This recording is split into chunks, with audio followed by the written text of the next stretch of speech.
Hello and welcome everyone. Today we're going to be making some ice cream. So we've already got most of the ingredients out here and most of the equipment that we need. We've got evaporated milk. Over here, evaporated milk. We've also got some condensed milk. We've got some all-purpose cream. And we've got, finally, vanilla extract. So those are the most important things for the ice cream itself. But there's going to be a separate thing that's going on. And we've got this 1 kilogram of iodized salt that will come in handy later. And finally, let's get to the equipment. We've got this electronic weighing scale. It has an accuracy to 1 gram. We've got this plastic basin over here. Got a bowl. Got a 1 cup / 250 ml measuring cup. Set of measuring spoons. A probe thermometer, which is digital as well. Can opener, spoon, random mixing stuff, and we've got this Ziploc bag. So this experiment aims to answer the question of, does increasing the concentration of salt when mixed with ice affect the overall temperature of the mixture? The mass of the ice and all the containers were measured with a kitchen scale to calculate for their molality and to get accurate computations. The evaporated milk, all-purpose cream, condensed milk, and vanilla flavoring were all mixed together inside the Ziploc bag. The Ziploc bag was then sandwiched between the ice, and the temperature was measured by placing the thermometer into the coldest region and recorded after the reading became stable. 1 kilogram of salt was measured and sprinkled on the top and bottom portions of the ice in intervals of 100 grams. After some time, the ice was pockmarked and became more watery, and some salt was fused with the ice. The ice was turned over until it dissolved and mixed with the salt. The basin was rocked gently, and the Ziploc was soaked until it became harder and more firm. I will be discussing the theoretical framework. I will be defining freezing point depression, going through the process of how factory ice cream is made, and compare this to the homemade experiment that we currently did. So freezing point depression is a colligative property that one can observe in solutions resulting from the introduction of the solid's molecules to the solvent. The freezing point of solutions are observed to be lower than the freezing point of the solvent by itself, and the relationship freezing point depression has to other variables is expressed in the following equation. Some properties undergo changes when solutes are added to solvents, and these are known as the colligative properties of a solution. Two of the aforementioned properties are the freezing points and boiling points of a solution, which undergo freezing point depression and boiling point elevation respectively.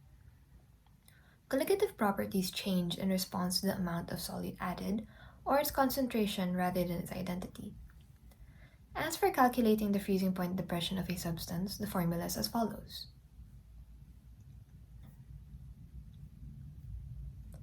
As for what occurs in freezing point depression, the addition of solutes interferes with the intermolecular bonds that occur during solidification or freezing.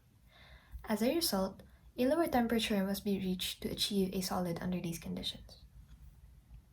So for the process of factory-made ice cream nowadays is made using a variety of dairy products, from sugar to approved additives, and different flavorings. Ice cream has progressed far past the old flavors of chocolate, vanilla, and strawberry. To start, milk, sugar, and other additives are mixed in a silo at a fixed amount.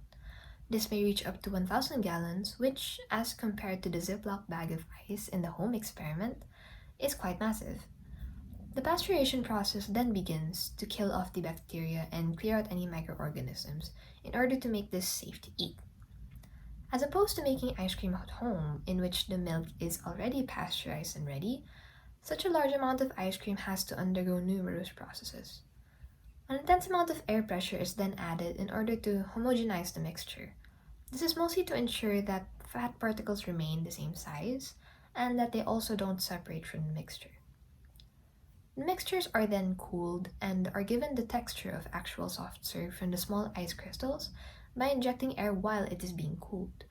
Not incorporating air makes the ice cream heavy, while incorporating too much could give it the texture of snow. The process was shown in the experiment when the ice was constantly turned over and over to dissolve and mix the salt. Now, the ice cream will have to be cooled, and is done by constantly removing the heat by being exposed to cold air. The ice cream is then packaged and delivered in tubs in this manner. Comparing the temperature of ice before and after adding the salt, it could be seen that as salt is added, the temperature of the ice decreases, but only until a certain point. This is due to the fact that the salt ice solution became supersaturated, meaning that it reached the maximum concentration of solute it could handle. Therefore, continuously adding salt to the ice did not decrease its temperature anymore, since it couldn't dissolve the added solute any further. This brings us to a key factor in explaining and analyzing this ice cream experiment: colligative properties. Now, colligative properties occur when a solution is formed. These changes result in the physical properties, such as boiling point and freezing point, to differ from the original solvent. And these colligative properties are dependent on the concentration of the solute.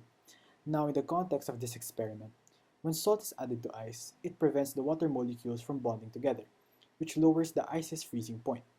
As the amount of salt added increases, the further the freezing point decreases, but as I said earlier, only until it reaches the maximum amount of solute it could contain. This leads to the ice becoming colder, allowing it to solidify the ice cream mixture. The temperature change brought about by the solution's colligative properties are due to the amount of required energy it takes to freeze the mixture.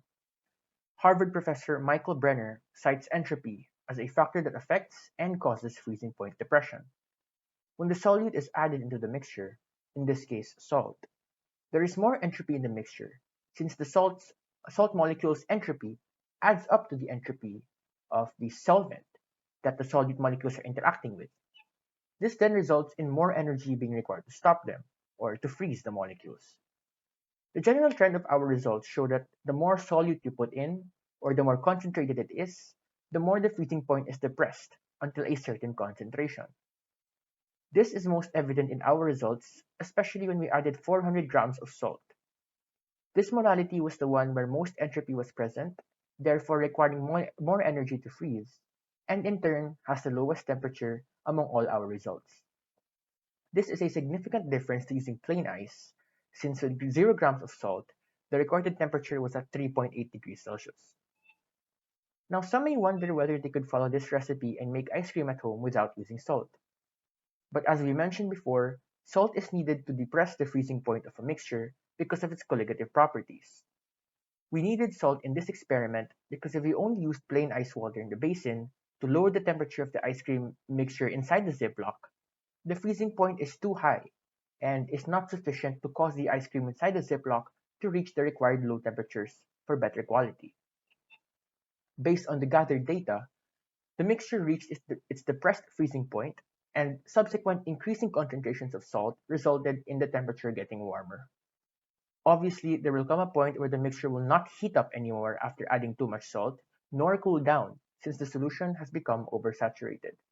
In summary, we can see that salt lowers the temperature at which water freezes, or freezing point for the experiment, causing a process called freezing point depression, which is needed in ice cream making because of its colligative properties. Salt makes the ice absorb more energy from the environment, such as the ingredients being cooled, and as a result, ice will melt even when the temperature is below the normal freezing point of water, making the ice colder than it was before, which is how ice cream freezes. But as mentioned before, only till the salt ice solution becomes supersaturated. Pure water freezes at 0 degrees Celsius, while water mixed with salt will only freeze at colder temperatures below 0, meaning the ice salt solution becomes colder than pure water ice and can freeze the ingredients of ice cream and solidify the ice cream mixture faster. Although it is not required in making ice cream, it is recommended that the salt be added incrementally to check the different modalities, and ideally to make ice cream using ice cream salt, which is just salt sold as large crystals instead of the small ones in table salt. The larger crystals take more time to dissolve in water around the ice, which allows for more even cooling of the ice cream. In other words, ladies and gentlemen, our experiment was a success. We managed to make ice cream entirely out of the freezer using only ice and salt. We found out the salt actually managed to bring the temperature down to about negative 13 degrees Celsius. And the ice cream is very good. Thank you so much for watching, and we hope that you learned something today.